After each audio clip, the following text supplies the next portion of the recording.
ways that we have solved systems up to this point. Substitution. Oh yeah, why did I put subtraction? I have no idea. That should be substitution, huh? Awkward. Subtraction would be elimination, wouldn't it? No, that typo wasn't taught last year. Okay, so perpetrator. Substitution was the beginning of chapter 7. Elimination, that was section 7.2. Row echelon. Remember, he was our stair step, row echelon. Our stair step form, how we had an equation with an x starting and then a y starting and then a z starting, and our whole goal was back substituting. And then what we're adding is now matrices. However, with matrices, remember, yes, you can do some in your calculator, but as I've already said, just warning you now, there is going to be a by hand portion of the test first, kind of like last chapter. And then there is going to be a calculator portion as well. Okay, so we already talked about the order of a matrix. In that, we can label the very first number to be the number of rows. Second number to be the number of columns.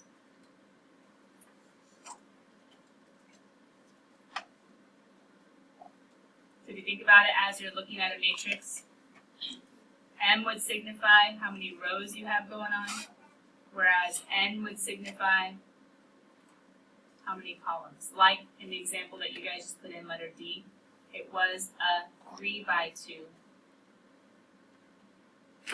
It was a 3 by 2 because there were 3 rows, 2 columns.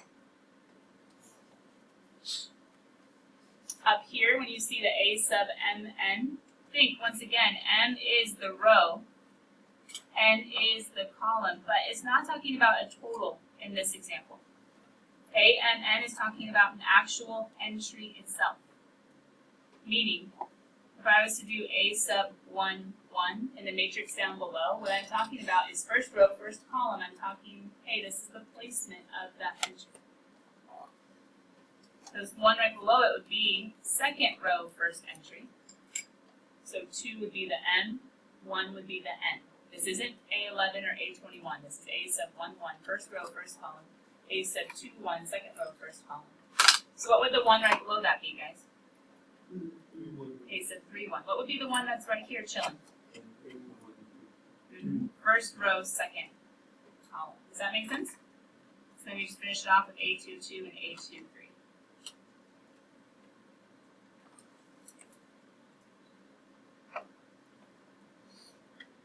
So you can think about A sub MN as indicating individual entries,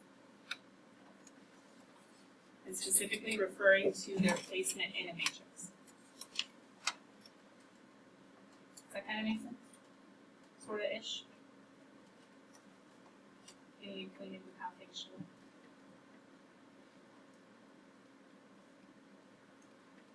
JJ, do you want to go throw the trash can in the doorway?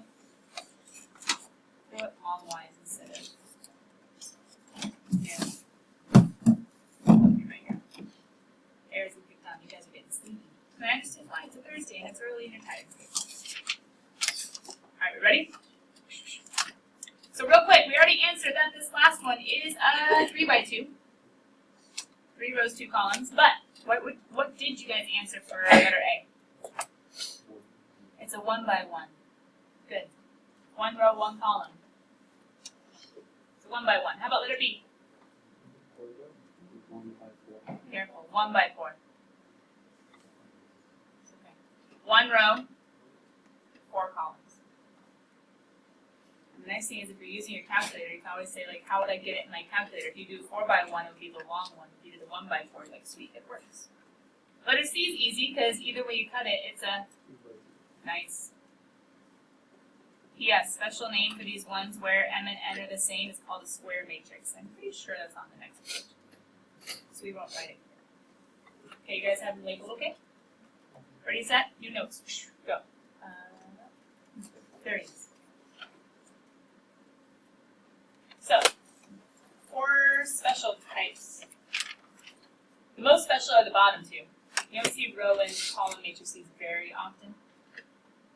A row matrix is literally just a a single row.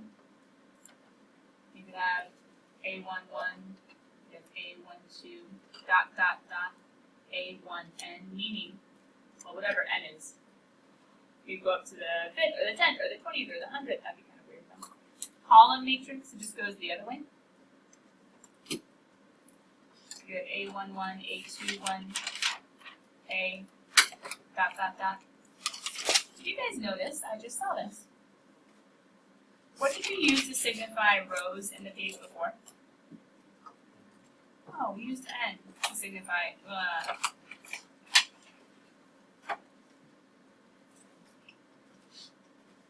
that actually does work. Never mind. I was going to change things up a little bit, thinking that I'd used the wrong letters, but the truth of the matter is, N stands for how many columns, and don't you have multiple columns, just one row? So N is the right letter, okay. Even though it's called the row matrix, we have N signifying the number of columns. One row, multiple columns, whereas the column matrix, we have N signifying because we have one column, but multiple rows. I thought I might have to change the lettering, but it's good. This M would come first. Okay. The square matrix, as we already talked about, who knows what size that square matrix is?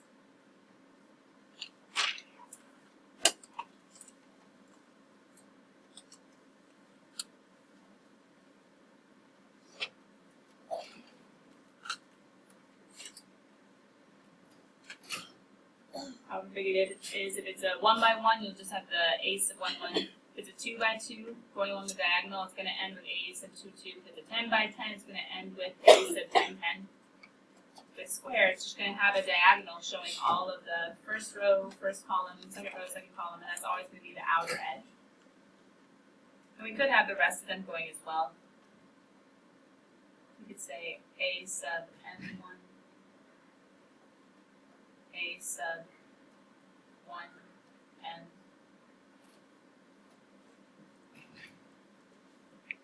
But probably the way to write it generally is even harder than just to understand.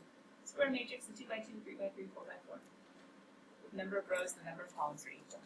Last but not least, identity matrix. Square matrix, the SQ is square matrix with the main diagonal of 1 and the rest of the elements as zeros.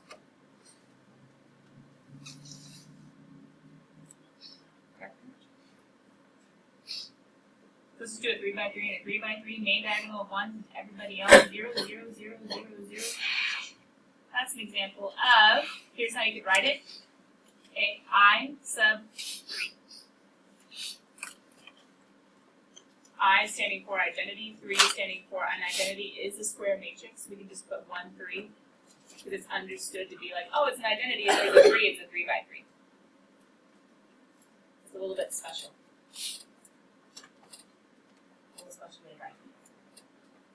I standing for identity, a little subscript stating for what dimension it is or what size it is. 3 by 3. I know, guys, it's a lot of introductory stuff. That's for the whole chapter. Hang in there, JJ. Has to be square matrix. Yeah, has to be a square matrix. Good. Couple more seconds. Let's see you guys. Where are we going? Ooh, to the math.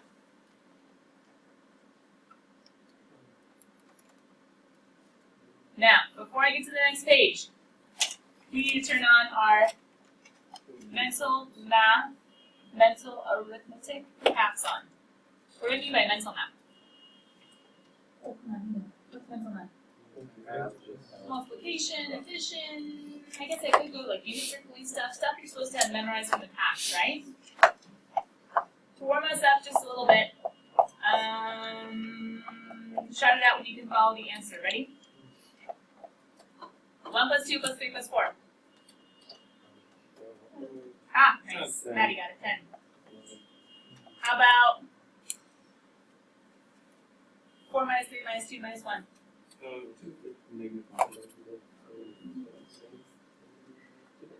-2. There we go. Tyler got it. -2. Go team. Question. How about 1 times 10 minus 3 times 6 plus 2 divided by 4? Nice. 11. How about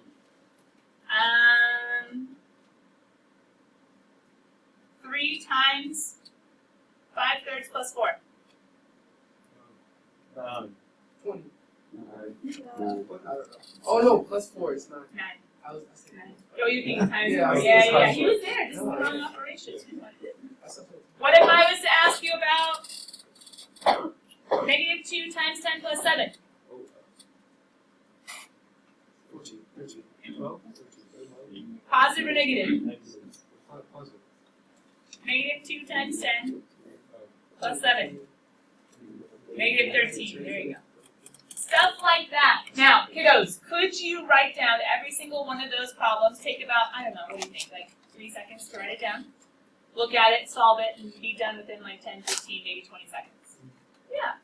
Yeah, and I have full confidence, mostly full confidence unless we're a little bit sleepy and not quite on top of our game today, that we could get there. We could get there to the right answer if we took just like 20 seconds. It's going to be very beneficial if you can get there in 2 to 3 instead of 20. Because the dilemma in the problems that you're about to face,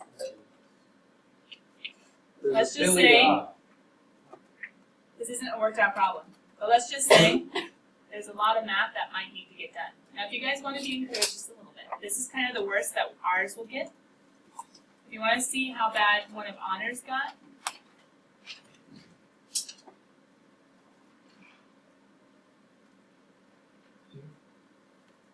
I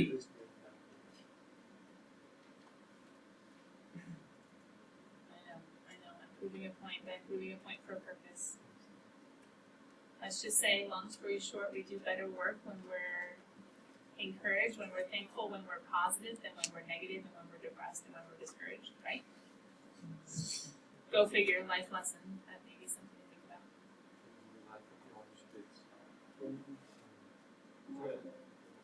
That's not. And guess what? Guess what each of these signify? Each of these signify. Can anybody figure out what R1 minus R2 into going into R2 signifies? What does that mean? Take everybody in row 1, do what to them? Subtract the corresponding one in row 2. And where should we put the answers to that? In row 2. So check it. What's 1 minus 1? 0. What's 1 minus negative 1? 1 plus 1. 1 plus 1 is 2. What's 1 minus 4? Negative 3. What's 1 minus 2? Negative 1. What's 6 minus 25? Negative 19. Now that's not too bad. That was just subtracting. But how about when we get to something like, I don't know, 3 halves times row 3 plus row 2 into row 2? With fractions. Anyway, so this was one of their worst ones. It took us a while to get there. Your guys' is a little bit nicer, but there is going to be repeated mental arithmetic that hopefully, I will start slow, I will speed up. If I speed up, hang in there. Maybe take some time tonight and see if you can go back and follow the mental math that's occurring, okay? But we're not starting here, we're building up. So let's start with this one. Here's an easy example. We could use substitution, we could use elimination, but long story short, I don't want to start you on that crazy big problem I just showed you. I don't want to start you on a 3x4, aka an XYZ system. Start you on a little baby one, just to give you the idea, okay? It's like myself returning my own fist bump. Okay. Augmented matrix. You guys have seen these before. You used them last year, but you probably mostly just put them in a calculator and had it solve for you. Augmented matrix. It's a matrix derived from the system. It's a matrix derived from the system, meaning a system of equations put into matrix form. One way to solve the matrix by hand, but technically it's in your calculator as well, is called row echelon form. Row echelon form we actually already saw last chapter. In a calculator it's going to be shortcutted REF. It doesn't get you straight to an answer, but it gets you close. Row echelon form, remember, from last section was the stair step. where we had an equation with x's, and we had an equation with y's, and we had an equation with just z's. And the key was back substitution. The key was back substitution. So after we got the stair step, we weren't done. That's the sad part. If you do REF, when you do Gaussian elimination, it's possible to solve, and it's not super, super hard, but you still have to do a back substitution step.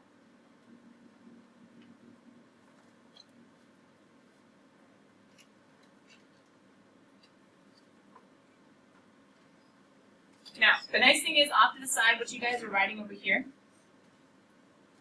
is going to work not only for the REF or the row echelon form, but it's also going to work for basically the rest of this section, which is our REF reduced row echelon form. It's going to work for the rest of the entire section, but step number 2 might change just a little bit. But how we're going to do what you just saw, what honors did, a week or 2, 3, wasn't that long. This is how the process works. We work by columns, starting at the very first column, starting on the left. Work by columns. For each column, as you're working, focusing only on that column, we establish the 1 for that column in its proper place using particular operations, which I'll try to model for you. We establish the 1. My hint is, hey, just multiply the whole row by the reciprocal. Like with equations, you can't just multiply one guy by one number and say, yay. We have to multiply everybody by that number. What you do to one term, you do to all on both sides. So my hint for establishing the 1 is multiply by the reciprocal. And then once you get the 1 for the column, you finish the column off by getting the zeros in the proper place. Now for row echelon form, you only have to get, ready, our goal. Our goal is to get leading coefficients of 1 for x and y and z, which maybe you guys remember we did kind of with equations last chapter. We got 1x plus something y plus something z equals a number. Technically we did augment it with, and that was our little like dot, dot, dot, dot, dot, dot, and then we have other stuff going on over here, other numbers going on. They can be pretty much whoever we want them to be. Sorry, whoever the problem gives them for us to be. Row echelon form says get a main diagonal of 1s and then everything below has to be zeros, but we don't really care what's above. Maybe they're zeros, maybe they're other numbers, maybe they're positives, maybe they're negatives.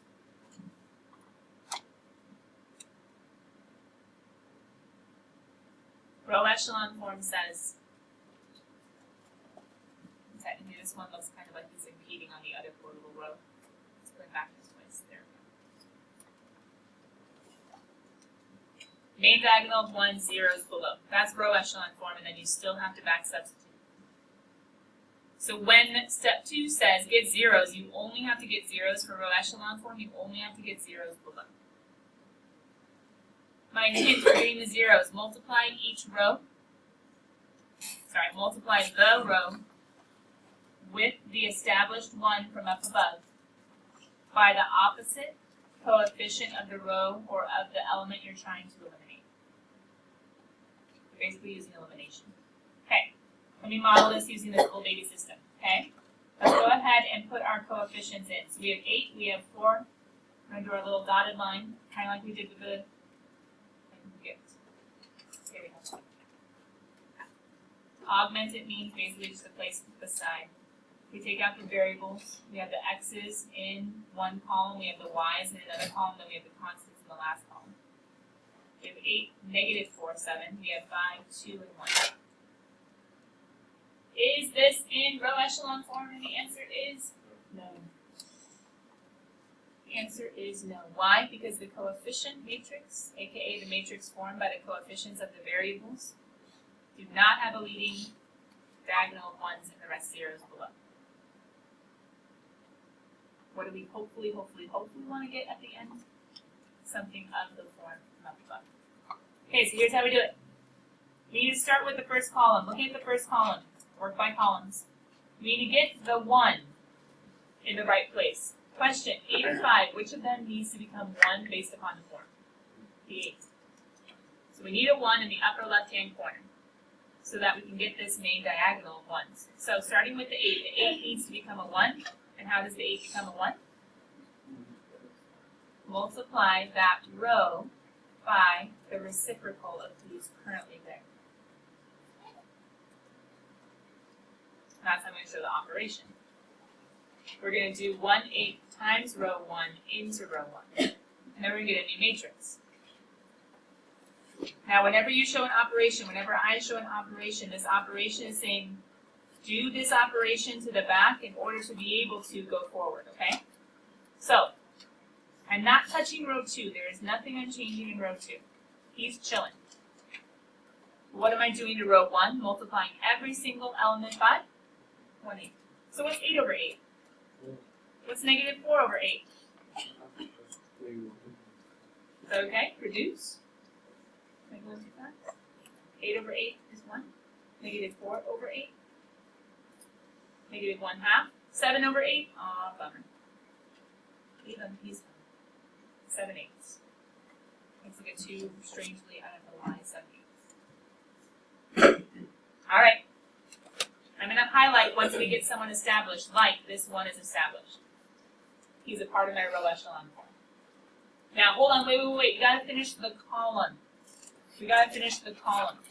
So, the 8 became a 1. From legal math, we didn't just magically make him 1. What does the 5 now need to become? A 0. And how do we get the 5 to become a 0?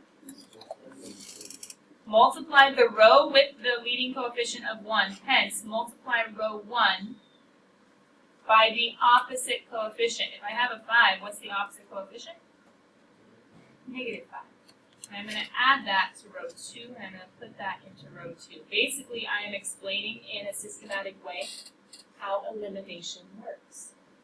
If this was a system of equations, once I've gotten this guy to be a 1, I can always, thinking like a programmer, once I get that guy to be a 1, I can always multiply him by the negative value of whoever is there, add the elements, and I will end up with a 0. So, negative 5 times 1.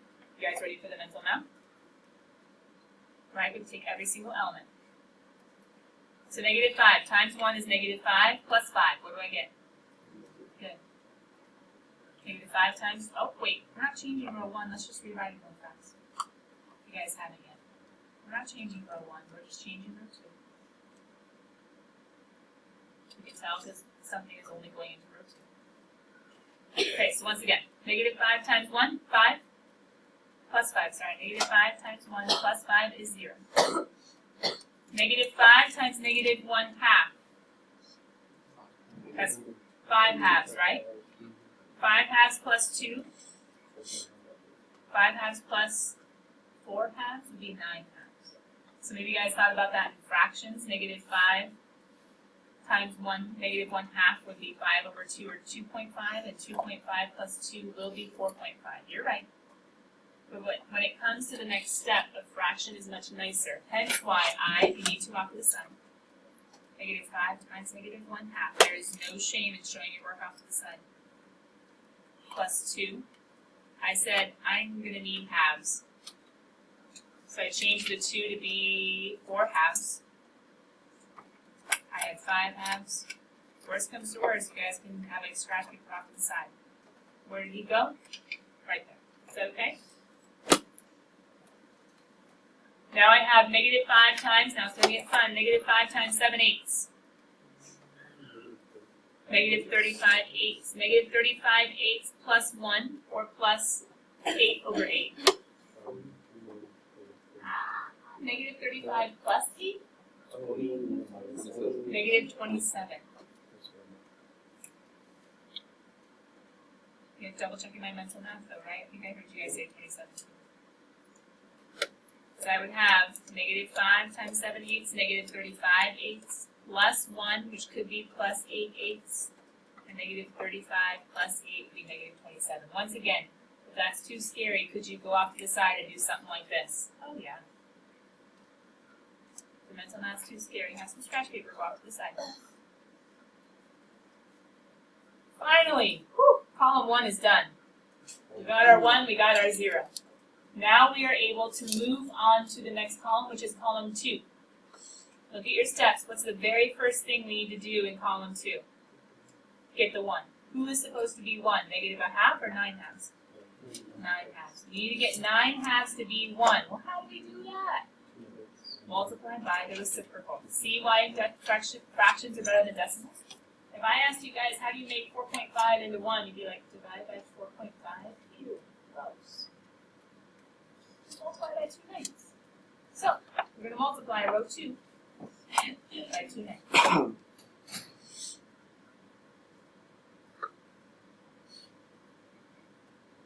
There's a method to the madness, there is a system, and if you think about it, the system is repeatable, hence good for programming.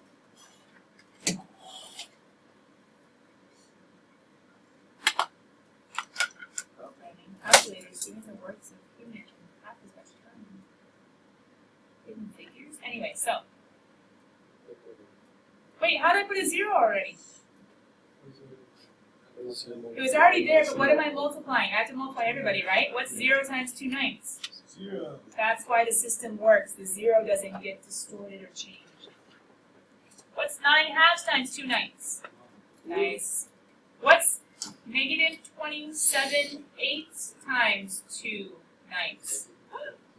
Look, that reduces, right?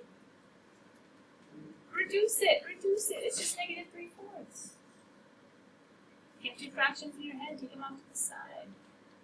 27 over 9 reduces, 2 over 8 reduces. I just get negative 3/4, which is a lot easier than trying to think about 54 70-seconds.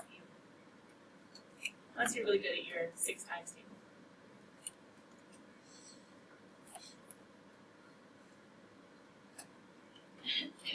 Hey guys, is this in row echelon form? Do I have a leading diagonal of 1? And do I have only zeros below? So what does that mean? Yeah. What that means is all I have to do is back substitute. Wait, what? All I have to do is back substitute. Why? We have just used matrixy, or I should say matrix language, kind of like programming language, in order to change this into row echelon form, because now we can rewrite this and say, hey, x plus a negative 1/2 y equals 7/8. Y equals negative 3/4. Isn't it set up for me just to plug and chug and be done?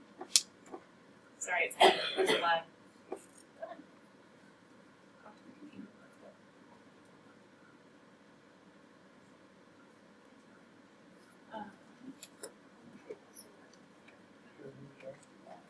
Sorry, Sandy.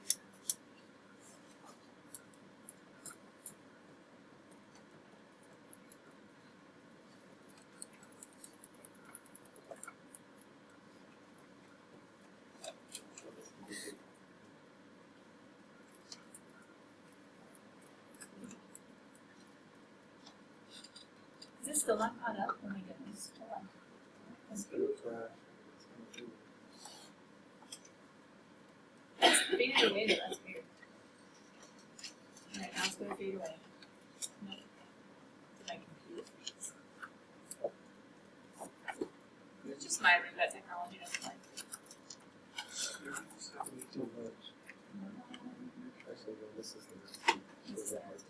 yeah. Just had a harder time than me. Just smartboards with houses. Hey, there it is. Does that make sense though, guys? I took all the coefficients, I put them back into equation form, and it's like, sweet, I already know who y is, go back and plug in and find x. So back substituting. Some of you guys already done it? Okay. Just going to write it down so that we have the workbook program. And negative 3/4 equals 7/8. Do you guys notice negative times negative is a positive? That's 3/8. I'm going to subtract 3/8 to cancel all that stuff out. Subtract 3/8. Uh-oh.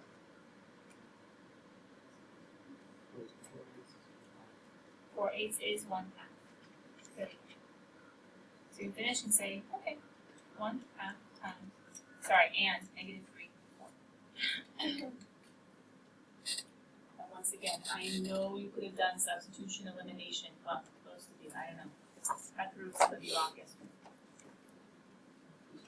Substitution elimination would have been quicker, but remember, I'm giving you an easier example of how Now what is this form called? One more time, where we still have to back substitute when we're done. What's this form called? Yeah, this is in row echelon form. I'm going to connect it to our notes real quick.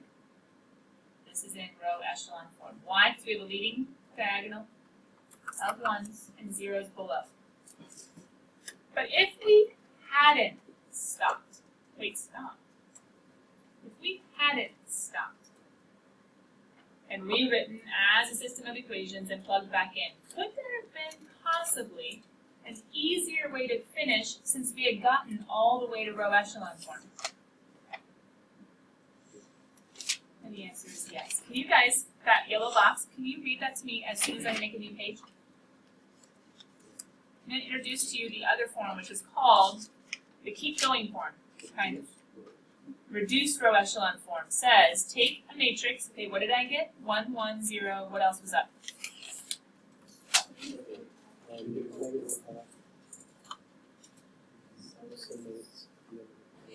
And on bottom?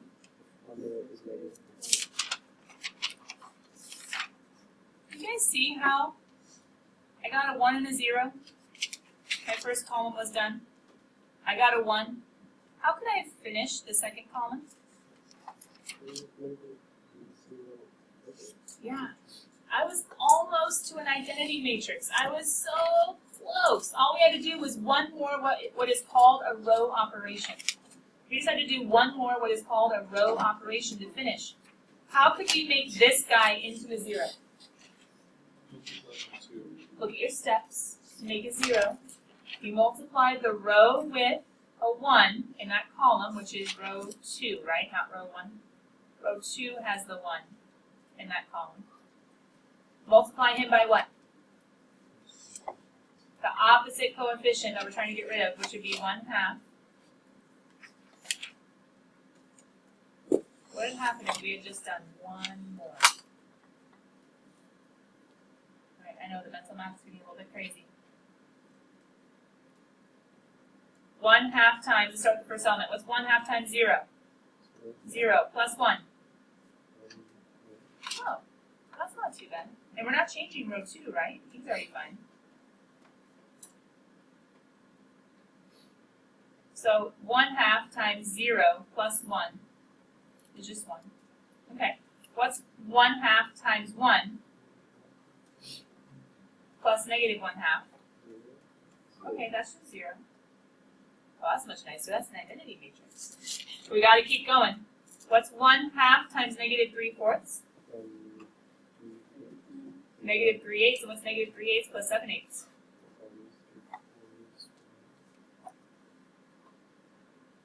Wait a minute. Isn't this what we just got as our answer?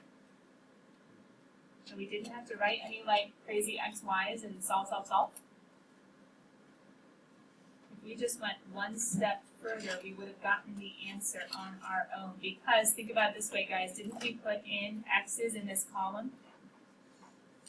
So 1x is equal to 1/2, and we put y's in this column. So 1y is equal to negative 3/4. I think at this point it was actually easier to go to what we're now going to call reduced row echelon form. Reduced says keep going, go stop at the stair step. Go all the way to an answer.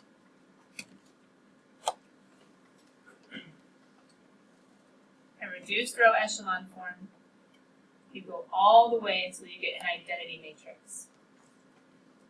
Meaning a leading diagonal of 1s, 0s elsewhere. A leading diagonal of 1s, 0s everywhere else above and below. So row echelon, just 0s below, then use back substitution. Reduced row echelon, leading diagonal of 1s, 0s above and below, and you get your final answers. Check your one then.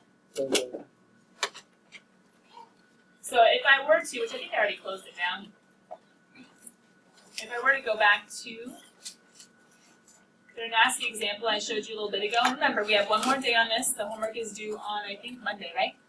If I were to go back to that really nasty example that they had, no that wasn't so nasty, but they started off with a nastier one. Where's that nasty? What did they end with? An identity matrix, and they had a 4x4. This was an x and a y and a z and a W. But do you guys see how they were doing the same kind of things we were doing? Interesting. All right, we'll keep working tomorrow. Good job, guys. Way to go. You can definitely start homework tonight. Michael gets Why did you